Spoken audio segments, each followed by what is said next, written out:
Mom hissed it across the dinner table, her fork suspended midair, eyes glinting with that familiar cruelty she thought passed for truth.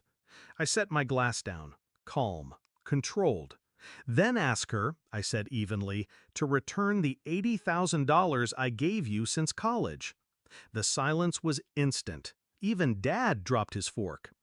Katie, the chosen one, my younger sister, the golden child with the ready smile, the easy charm. She was the daughter my parents had always wanted. I was the placeholder, the workhorse, the one who kept the lights on while she floated through her 20s chasing internships, unpaid gigs, failed startups. And when the bills piled up, they came to me. Just until she finds her footing, Mom had said. Family helps family, Dad had added. I wired tuition payments, covered rent, cleared debts. Every dollar I earned while grinding through 12-hour days, I funneled into their pleas. 80,000. I counted once, late at night, staring at my drained savings account. $80,000 gone. And still, they looked at me with disappointment. Still, Katie could do no wrong. The shift came one afternoon when I found out she'd bought herself a car. Not just any car, a glossy new SUV. I'd assumed she was drowning in debt. That was the story they fed me. But when I asked, Katie laughed, tossing her keys in the air. Oh, Dad co-signed. Mom said you wouldn't mind helping if anything went wrong.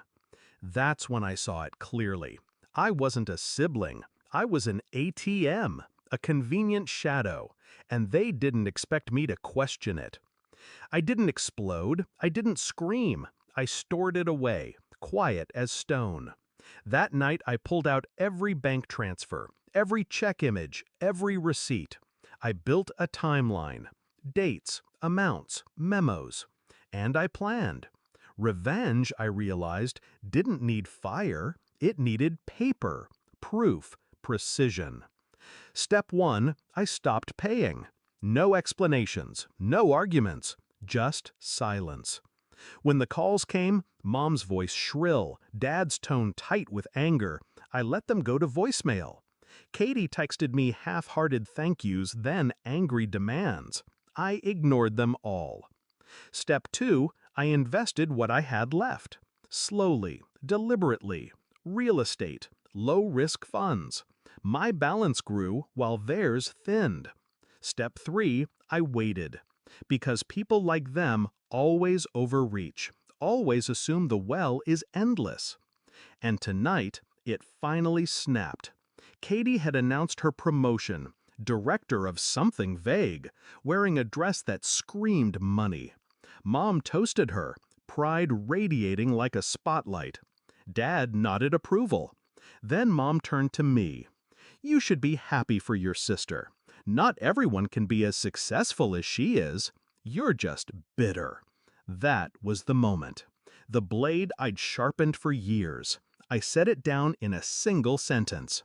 Then ask her to return the $80,000 I gave you since college. The sound of Dad's fork hitting porcelain was louder than any shout.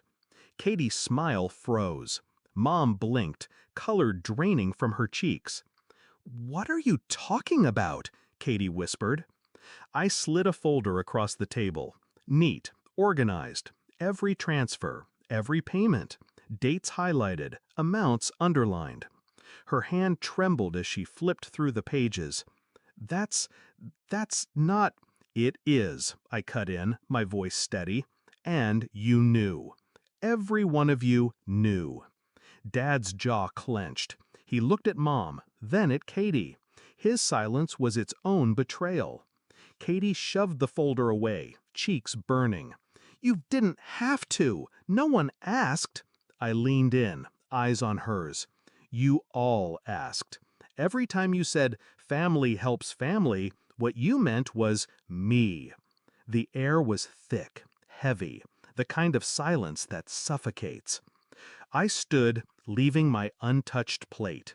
You want to call me bitter? Fine. But I built myself without applause, without vacations, without cosigns. And I'm still standing. You, I looked at Katie, are standing on my money. Her mouth opened, but no words came. And here's the difference, I continued, calm and final. I don't need you, but you'll always need someone like me. I walked out, the folder still on the table, their faces carved in shock. They've called since. Emails, voicemails, all dressed in the language of reconciliation. But there's no apology in them. Just fear. Fear that their leverage is gone. I don't answer. Because the truth is simple. I gave them years of my life, my savings, my loyalty. And they called me bitter. Now, I give them silence. And silence, I've learned, is more expensive than $80,000.